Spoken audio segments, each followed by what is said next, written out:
Gold, trusted gold buyers. మీరు తాకట్టు పెట్టిన బంగారాన్ని విడిపించి ఈ రోజు ఉన్న మార్కెట్ ధరకు కొనబడును. దూరం అవుతూ వచ్చారు. అందుకని ఇంకా నాకు మర్యాద ఉంది సినిమా ఇండస్ట్రీలో. మర్యాద ఇప్పుడు ఉంటే ఉండదేమో.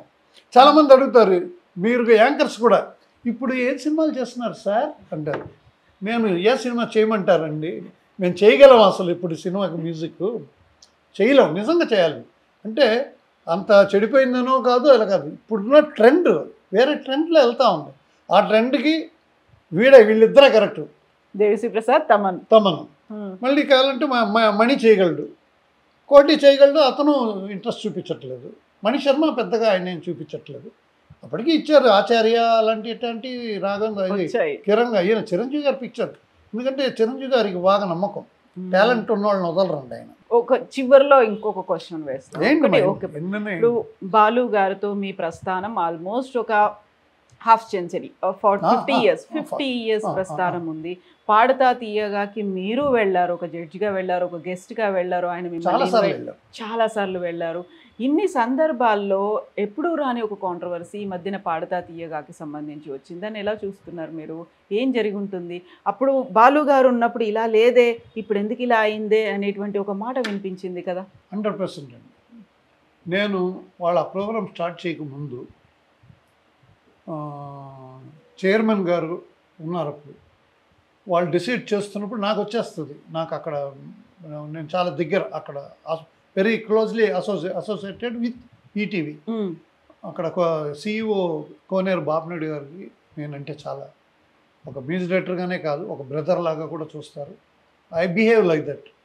నేను అందరితో అలాగే ఉంటాను. నేను నచ్చిన వాళ్ళతోనే మాట్లాడతారు. ఇప్పుడు కూడా యాంకర్గా ఇంకెవరో వచ్చి ఉంటే కూడా నచ్చితేనే నేను మీతో చేసేవాడిని, ప్రామిస్.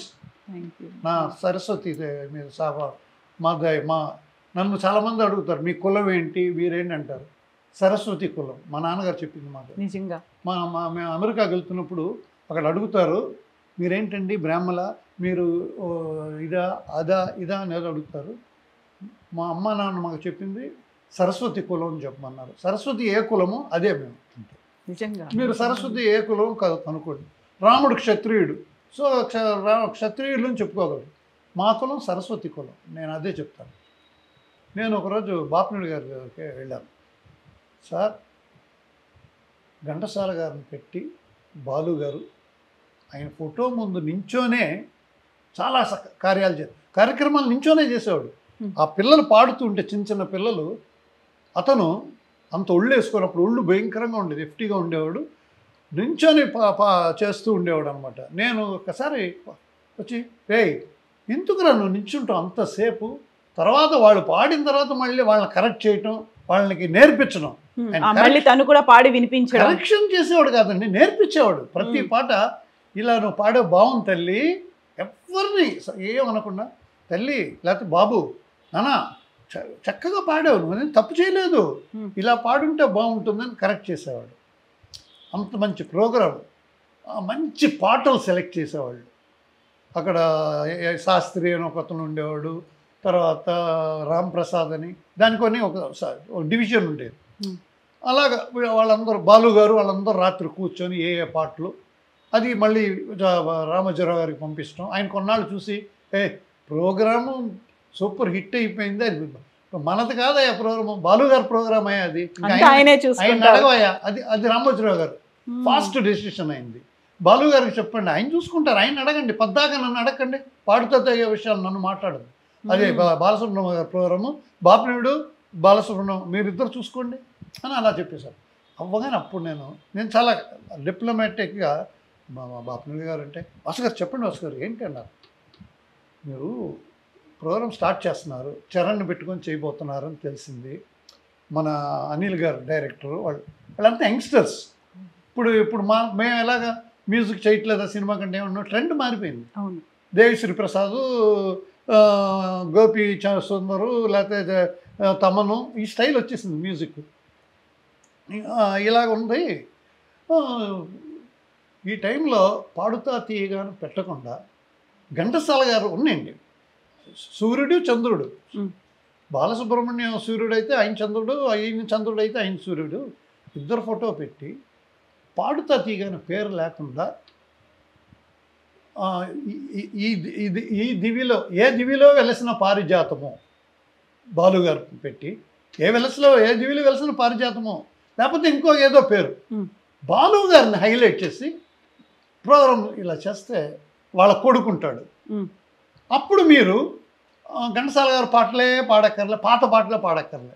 ఒకటి ఘంటసాల గారు ఫోటో ఉంది కాబట్టి ఒక 8 పాటలలో 4 మోడర్న్ సాంగ్స్, అది కొత్తగా వచ్చిన పాటలు, పాత పాటలు ఒక 4 పాటలు అలాంటివి వేసేసి పేరు మార్చి ఈ ప్రోగ్రాం చేయండి సార్. నేను ఇంక మనుషులు మార్చమని చెప్పలేదు. అనిల్ గారు ఓకే, చరణ్ ఓకే, ఏమండి చరణ్ ఓకే, బాలు గారు అబ్బాయి, మీరు ఎవరిని పెట్టారు? అమ్మాయిని పెట్టారు, సునీతని పెట్టారు, చంద్రబోస్ని పెట్టారు, కీరవాణి ఉన్నారు. కీరవాణి గారు ఇప్పుడు వచ్చారు. అప్పుడు విజయ్ ప్రకాష్ అని ఒక అబ్బాయి ఉండేవాడు అనమాట. నేను ఇంకొకటి కూడా ఆఫర్ చేశాను.